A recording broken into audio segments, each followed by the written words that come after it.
Hi, both of you. It's me. I'm in the closet. My guest this week, I'm so busy. I don't know what happened. I make to-do lists every morning, and then I circle the things when I finish them. Gives me a sense of accomplishment. And this week has been kind of crazy. And then last night, I'm starting Friday's to-do list, Friday today, September 17th. I'm going, wow, I have a lot of stuff to do today. What the hell happened? Where did the week go? The weeks are going by so fast. I don't like this feeling. And because if the weeks are going by fast, I want the accomplishments to show up just as quickly, and they're not. So I'm kind of going, ugh, what's happening here? Let's not dwell on that, shall we? Let's get to the guest. My guest this week is an old friend of mine, Janis Hunt Johnson. She is a Christian Scientist and a healer, and she talks all about Christian Science. It's a fascinating religion. I didn't know much about it. She talks about her upbringing. Her father was a Lutheran minister. Yeah, and then she converted to Christian Science later in life. That was an interesting conversation with her dad. She covers that. We talk about the vaccine a little bit. Of course, that's on people's mind. How do Christian Scientists feel about the vaccine? She weighs in on it. This is really enlightening. I hope you like it. I hope you learn something. That's all I hope for. Janis Hunt Johnson, so good to see you again, my Joe friend. Dungan, it's great to be with Yes. you today. How's life in Medford, Oregon? Is it still hot as hell up there? Thank goodness it's much cooler, and we actually have blue sky today, so the smoke is cleared. So we got a good night's rain, and so we actually have some blue sky. So, and it's not 110; it's more like 80. So there's a win. Yeah, it's not 110 in Southern Oregon. Yeah. oh, it's so nice out there. But wow, the weather. You've had some brutal summers. Anyway, yeah, it's been that way. Yeah. Let's talk about things that are not brutal. A little about your background. I know you were from Ohio, and you are the daughter of a Lutheran minister. Is that correct? That's right. Yeah. And now how Lutheran were things in your house? Was it very strict or? No, it was not. It's not the fundamentalist that you may be thinking of from the movies. It's my dad was one of my favorite people. He didn't make us go to church or anything like that. He wasn't a strict guy. So he was just a regular guy. And so growing up, I knew that a minister was not somebody holier than other people. He was just my dad. So. Well, that's nice. That sounds very progressive, particularly for the Midwest. Yeah. So, I grew up Ohio, then we lived in New England for a while. We lived in Massachusetts and Connecticut. And then he moved back to Indiana, and I went to high school in Indiana. So, and after being in New England, Indiana was not my favorite place. I guess I wasn't too happy for a while, but which is why I now live in the Pacific Northwest. But I enjoyed being a preacher's kid. What they call it, a PK. If you're a PK, you know other PKs. Being a PK it has a little bit of pressure because you're kind of on display. People expect you not to act up in church or whatever. But I remember, like, when I was a teenager, that my dad would actually let me read a book, like, during his sermon. Wow. Because I said church is so boring, and so he said, well, you have to come, but you can read a book and not pay attention. That's amazing. Especially that's really progressive. I met a woman years ago who sang in a choir on one of those Sunday morning shows. I think it was Robert Schuller. I mean, one of those famous guys. And she said that the choir, I mean, it was all about the entrance and exit. at the beginning they would sing, at the end they would sing, but for an hour and a half, she's like playing Game Boy or something. She wasn't even, Probably, none of them yeah. were paying attention. They're just sitting there reading or whatever. I mean, they weren't on TV. They were way off in the rafters or whatever. So Yeah. it, Well, it, my dad was cool. He had he played the guitar, and not very well, but he played the guitar. He would include rock and roll in his sermon or have a puppet or whatever. And so he was kind of, the cool, cutting edge, kind of weird pastor that maybe other people didn't like as much, but yeah, I but thought he was cool. God understood. So yeah, He was spreading the word. There was no yeah, malice intended. So, and then when yeah. did you first get exposed to Christian Science? Well, so when I went to college, I kind of drifted away from religion. I tried Unitarianism. I thought Unitarians were cool, and so I did that for a while, and then I was just sort of a non-believer. But in my 20s, I got carpal tunnel syndrome, which I don't know if you know what that is, but it's like you have this problem with your wrists, That's a and tightening of the.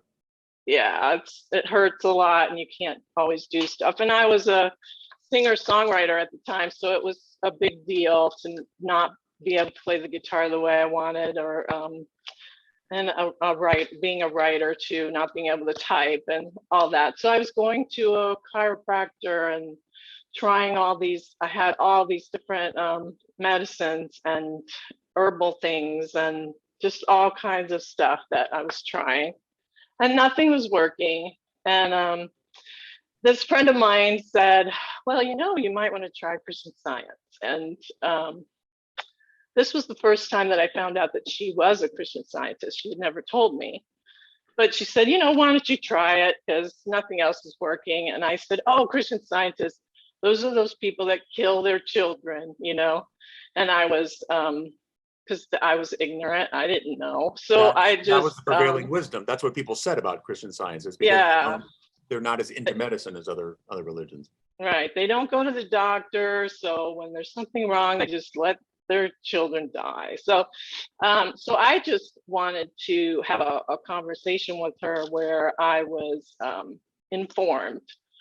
So I went to the library and looked up Christian Science, found out, it was founded by Mary Baker Eddy in the 19th century, and got her book, Science and Health. And so I had this old copy from the public library. And when I read it, I was amazed, especially by the beginning of it, the first chapter. And so I just kept reading. And it's a 700-page book. And I read it in 1 week. And it was just everything that I had thought when I was a kid growing up. And I couldn't believe it was just so easy to understand what she was talking about. So anyway, by the end of the book, I decided, not because it says this in the book, it doesn't, but I decided personally that I was going to throw away all the vitamins and medicines and everything and just go with prayer. And so I did that, and the next day I was healed. So that was pretty convincing. Wow. So that's how I came into it. And I never really looked back after that. And in fact, a couple days after that, I threw away all my aspirin, my Pepto-Bismol, all that stuff. I just threw it all out. Well, Pepto-Bismol is kind of nasty. So that I understand. Yeah, just everything, aspirin, vitamins, just everything I could think of, I threw it all away. So that's how it happened for me. And that was very convincing. And I didn't know anything about the church per se. I did know about the newspaper, Christian Science Monitor, because my parents actually subscribed to that. And that's, it's Pulitzer Prize winning newspaper. It's really, really honored and respected. So I knew about that, but other than that, that was it. So then, of course, I couldn't argue with my friend. I just told her, hey, thanks for for bringing that up. And then she handed me a copy of Science and Health so I could have my own copy. And so this is the original one. See how old it is? Yeah. So it's well loved. That's my original one. I have lots of other copies, but anyway, that's the one she handed me, and so I've just been reading it and studying it ever since. Now, with that night that you got healed in one night, what exactly did you do? Do you remember? That's a good question. I remember I was a little bit scared that I was doing it, but then I thought, well, nothing else worked, so what difference does it make? You just try this, and if it doesn't work, that's fine. And I just remember being very humble and sincere and just reaching out to God, whatever that goodness in the world, that idea of love, that idea of love and life in the world, and just pleading, I want this to be over. And I remember I called somebody too. Can't remember his name. It was a friend of mine, but I called him and I said, I'm doing this and I'm a little bit worried that something's going to happen. So I just want to talk to you for a while. And I remember, everything was fine. So he kind of just talked me through it. Well, it's going to be okay. And yeah, that was it. So I can't really remember exactly what the prayer was. I just know that I was totally humble and willing to be healed. That's pretty powerful evidence when it happens to you. Yeah. So I can see why that would make you a believer in this. Yeah. You think that connection, I mean, I imagine Christian Science says that connection between humans and the divine exists for all of us. Mm-hmm. But I imagine there are stories of this not working. Do you think it's because that person is just not receptive in some level? I mean, why does it work better for some people than for others? Or you don't know everybody, obviously, but yeah, it's I think well, when Mary Baker Eddy wrote this book in the 1800s, she was really talking to her fellow Christians. She grew up in the Congregationalist church. I think people who read her book or listened to her, she was actually very famous. She was like as famous as Oprah in her day.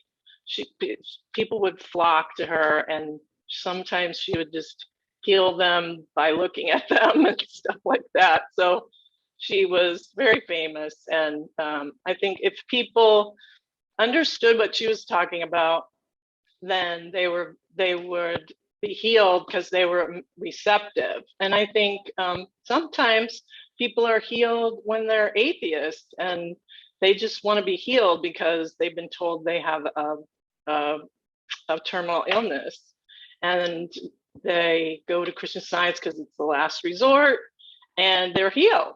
So that happens a lot. So, but I don't know about what do we do when we say, hey, God didn't answer me, because that happens to everybody, right? We pray and then we don't get the answer we want. I don't know about that, but I just know that the prayer of a Christian Scientist is effective when the person is really sincere, really asking for healing. It's based in a different way than what you would normally think of as prayer, because normally we think of prayer as just asking for something, pleading for something. This prayer it's not just based on faith. It's actually based on an understanding of what Mary Baker Eddy calls the connection, the unbroken connection between God and man. That so her main thing is that there is no original sin.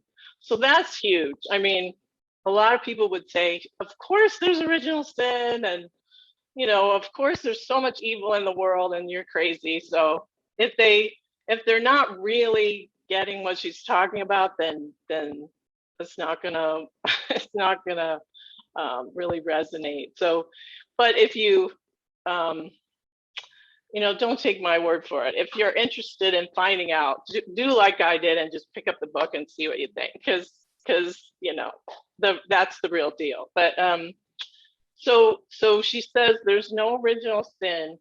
So if this is how I explain it. If God exists, then God is infinite. And if God is infinite, you can't have the opposite of infinity. So whatever seems to be the opposite, like evil, is just a mistake. It's just what Mary Baker Eddy called error, which is kind of an old-fashioned word. But so evil is a mistake that we make, and we give it power, and we are afraid of it. And so that's when we're turning away from God or good. What she called God, she had 7 synonyms for God: truth, life, spirit, mind, principle, life. Did I say that already? And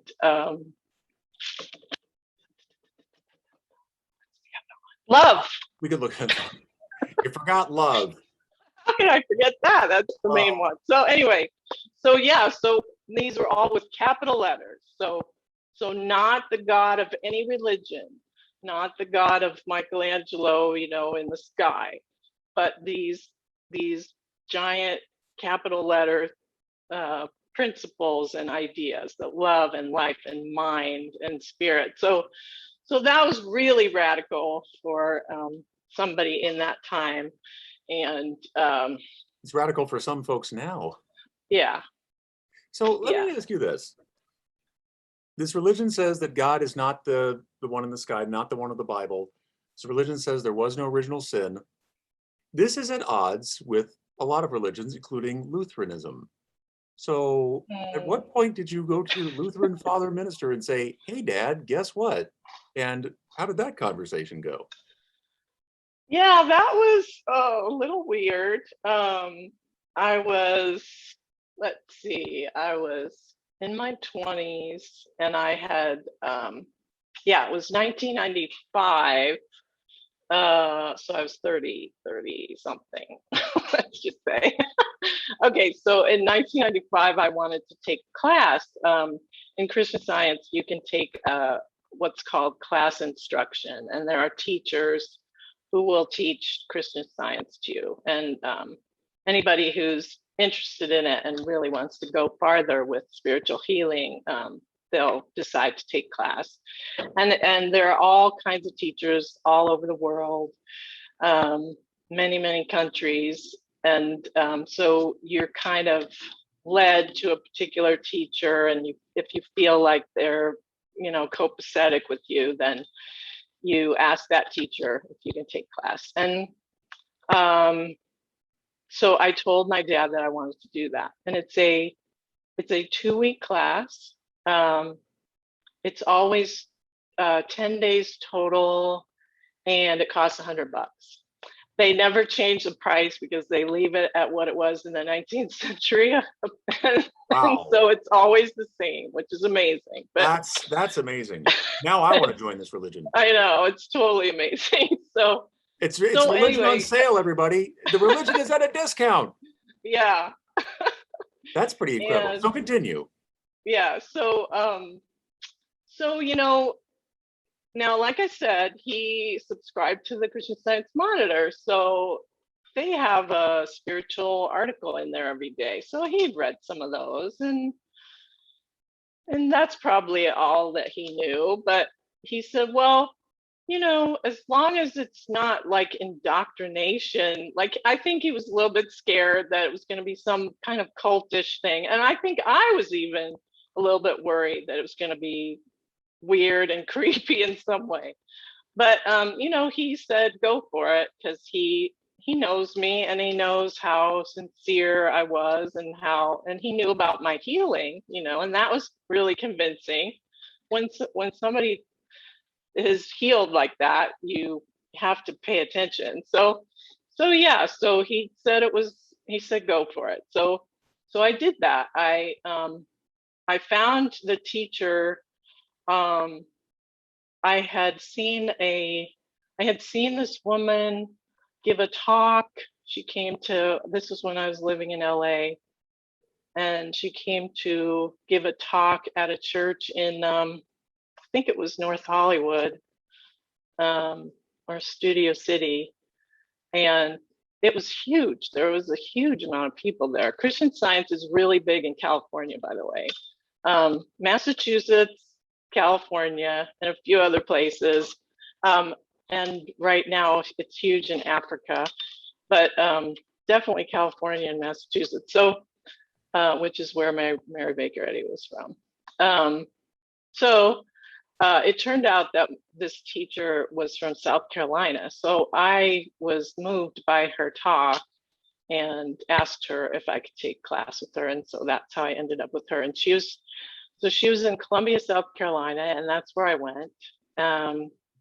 Stayed in a hotel for 2 weeks. And yeah, I was newly married, and my husband, David. We were having trouble as newlyweds. And I remember we had only been married for like a year or less than.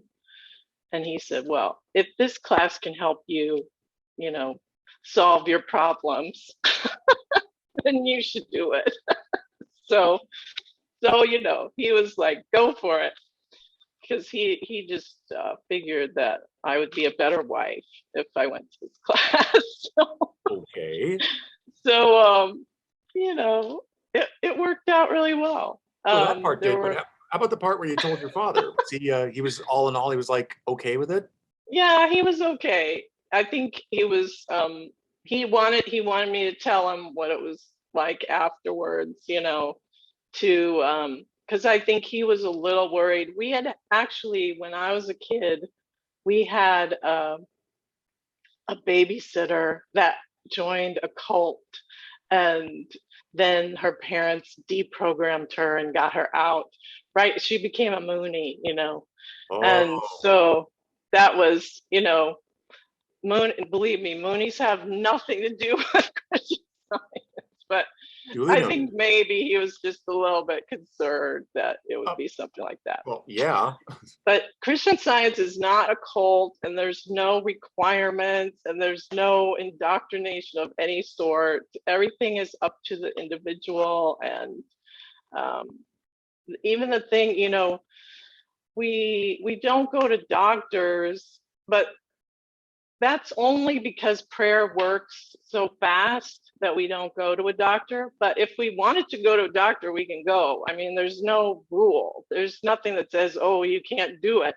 So there have been, and there are kooks in every religion. So there are people who, think that Mary Baker Eddy was the Messiah, or they think that you can never take medicine, and they would be totally stubborn and not take medicine. But that's still their choice. It's just nobody ever says you have to do anything like that. Nobody's forcing anybody to do That's a very progressive religion, because a lot of religions are my way or the highway, and there's a lot of judgment and things. So how do you decide for yourself, or how does any Christian Scientist decide how much medicine they're going to employ in their lives? And how many, there are the devout ones who you say never touch a pill, never visit a doctor or any of that. And there are some, I imagine, who say, maybe I should see a specialist for this. How do they make those recommendations? Well, I think it really depends on your faith and how you practice it. So like for me, I pray about everything. I pray all day long, and that's just how I am. So I study the Bible every day, and we have this Bible lesson that we can read every day. Like a lot of religions, they have devotions, and readings that you can do. Jews have the Parsha that they can read. Most religions or Christian denominations, they have some kind of devotions that if you want to read them, you can read them every day. So some people are very dedicated like that, and they pray about everything. And they, when there's a problem, we turn to God as a first resort instead of a last resort. So most of the time, I would say 95% of the time, things are solved so quickly that you just don't even think about taking a pill or going to the doctor. But if things aren't, if things aren't going well, especially if you have a spouse who isn't a Christian Scientist like I do, the person may say, you've been sick for 4 days or whatever, it's time to do something. And that's totally, I get it. That's totally fine. So if things aren't working out, you can always decide that you're going to do something about it. Now we have these people called practitioners, they're spiritual healers, and they spend their whole life just praying. And you can call them anytime and ask for what's called a treatment.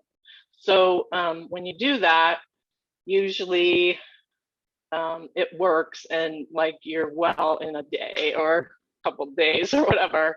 So that is what we do. Instead of going to the doctor, we call a practitioner.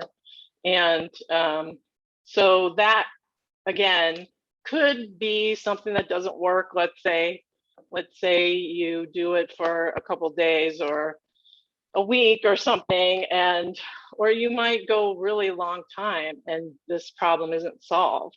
And again, it's always up to you. Why don't you go to the doctor? You can. But if you feel like, I think sometimes if you're really living a prayerful life, this works in therapy too. You decide that you want to figure out what's going on in your life. Yeah, and so that's really cool. Yeah. That's something I appreciate about Christian Science, is because a lot of religions purport to seek answers, but they kind of don't. There's very much, look, it says this in the Bible, therefore conversation over.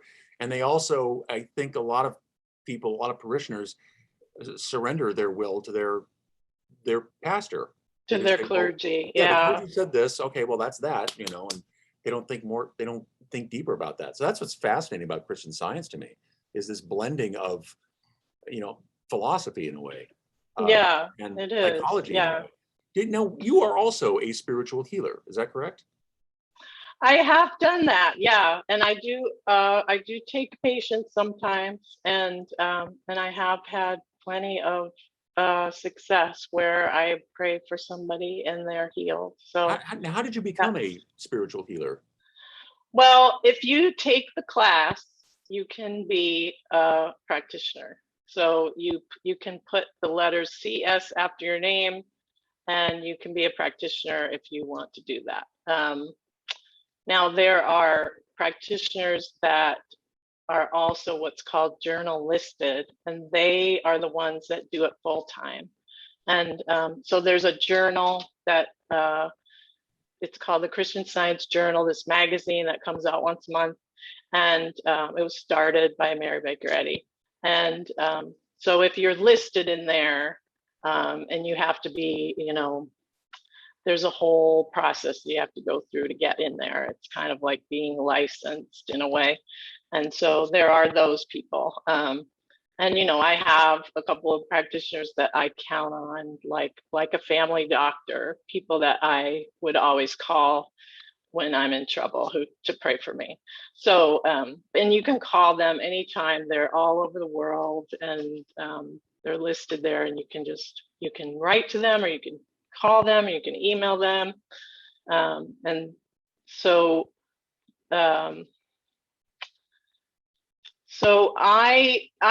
I've done that. It hasn't developed for me as a full-time thing, because I'm a writer and an editor, and that is seems to be my calling. So, but I do, like I said, I have, like, people have called me with allergy, heart palpitations, migraine, all kinds of things, where I pray and they are healed. So Now, I it's know really this, cool. yeah, it sounds amazing. Now, I know the mechanics of this have to do with the body's connection to the spirit. I have a friend who prays for everything. I mean, like he goes to Vegas and prays to roll a 7, that kind of thing. Oh, okay. That's a different kind of prayer. Yeah. Now, is there any overlap at all with that kind of prayer, or is the prayer that Christian Science talks about strictly about the body? Well, there's a quote in Science of Health where Mary Baker Eddy said, desire is prayer, and no loss can occur from trusting God with our desires. So, yeah, I think if you want to roll a 7, that's a desire, isn't it? So, Yeah, okay. but, you have to unpack that, though. I mean, like I said, it's really like therapy. You're going to the heart of being to find, why is this particular thing happening to me? What, and it's not that you're blamed for something that's happened or that you're suffering from. It's just that you can, well, Mary Baker Eddy calls it error, but evil is a mistake. So you're just focusing back on God, on life, truth, love, spirit, mind, principle. You're focusing on those amazing qualities that are your natural being. And if God is that way, then you are that way. There's no since God is spiritual, then we are spiritual. The Bible says we're made in the image and likeness of God, and so we are spiritual. We're not material. So that's another really revolutionary thing that Eddy said, which is that everything is spiritual, everything is mental. It's not material. It's not physical. You could go back to Plato probably for a similar idea, where I guess most people in philosophy would call that idealism. But you can test it out and see and watch it happen. And I guess I have been testing it out because I've been trying to be a talk show host for years, and I couldn't get Conan O'Brien to recommend me on his way out the door. So maybe I didn't pray hard enough. Maybe I didn't desire it enough. I don't know. Well, you just have to do it, though. See, you're doing it. I am doing it. Doing it. I've been validated Yeah. by other people. Hey, you're doing it. One thing I want to talk about briefly, and I know it's a hot button issue, is COVID and the vaccine. Now, obviously, Christian Science believes the body, the healing, and so forth. And yet, there is a vaccine which has shown great evidence that it works. How have you reconciled that? And how is the church? I don't know if you can speak for the church. I don't know if they have a standing statement on this. And how have you personally reconciled it? Well, what Eddy said, she lived through pandemics. She lived through smallpox and yellow fever and typhoid and all kinds of things, big diseases like that. And she always said that we should respect and care for others, and that if there was a vaccine, then you should get it. You should, if you have smallpox, let's say, you should be quarantined, which is what they used to do. They would quarantine you if you had a certain disease, and you should get a vaccine if it's available. So it's always, what a Christian Scientist can do is there is a religious exemption if, let's say, your kid is going to school and there's all those vaccines that they require. You can get a religious exemption and have your kid not have any of those vaccines. But if, let's say, the school says, you know what, we can't do that. We need everybody to get vaccines. We can't make an exception for you. then fine, then you just get the vaccines. It's not, we aren't afraid of them, and we aren't for them, we're not against them. It's just, if it seems prudent, then go ahead and do it, because it's the right thing to do, to love humanity and, take care of your fellow man. So That's a really elevated way of looking at things, and I think it's an understatement to say far less rigid than some positions we've heard from people in the last 6 months or so. And yeah, you got that right. yeah, I mean, let's go for a wrap here. But you have a book coming up called 7 Words to Freedom, 8 Days a Week: The Healing Power of Living Prayer. Talk for a minute about that. What is the general overview of this book? This book is my second book. The first one was called Five Smooth Stones, and I talked about prayer and healing in that book, using the David and Goliath story. Like, life seems to be filled with all these things where we feel like we're David fighting Goliath, but God is bigger than any Goliath that we have in our lives, whether personally or in the world. And so there's lots of stories of healing in there, and a discussion of science and spirituality. In this book, I kind of continued that with I have done a lot of study of Judaism and Hebrew, and because that's the way that Jesus was brought up. So I wanted to learn about that. So I've done a lot of research in that area. So this book has a lot of Hebrew in it. It's I think it's basically for Jews and Christians who want to have a more deep spiritual practice. There's a lot of discussion of healing in it, but the main thing is I use what's called the Shema Prayer, which is a verse from Deuteronomy. It's "Hear, O Israel, the Lord our God is one." And basically I just say this oneness is what we all need. Whatever religion we are or aren't, we just have to know that we are one and we're all connected. And because of that, we just need to love God. That is, spirit, life, mind, love, principle. If we do that and we are loving our neighbor, everything's going to change. Everything's going to be better. So it's kind of a primer for that. And I haven't gotten it published yet, but it's a manuscript, and you can see a sample of both of my books on my website. Mm-hmm. Yeah, no, it's fascinating. Also, just the 6 words that you find and how you interpret those. And you said something earlier about this underpinning of religions, about loving your fellow man, and I forget exactly how you phrased it, but I heard something fascinating years ago. Do you remember the movie Groundhog Day? I love Groundhog Day. Yeah, Bill Murray has to relive the same day over and over again until he becomes a good person or a good enough person. And then he wakes up one day and finally it's the next day.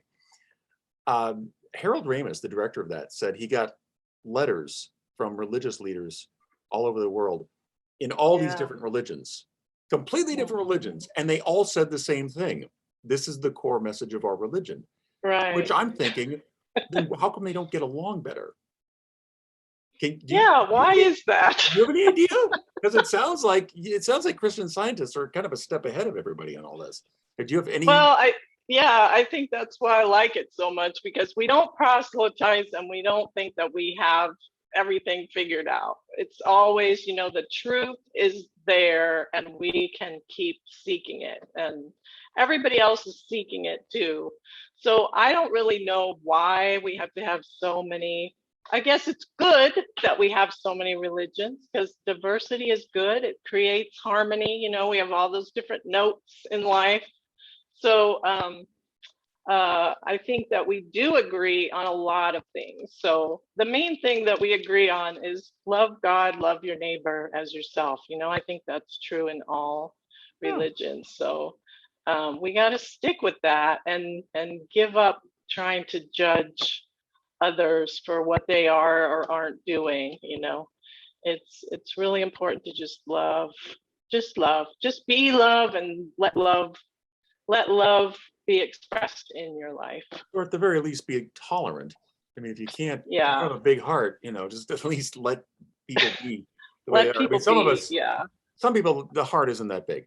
But some people are like, hey, you know what? Just be cool, everyone. Just come on. Let's just let them be. I find it, I find controlling people incredibly difficult. As I've said to people, I can barely keep my houseplants alive. Like, how am I going to control another person? Why would I care what other people are believing? I'm not going to change their mind. Tell everybody where they can find you, website and social media handles and such and so.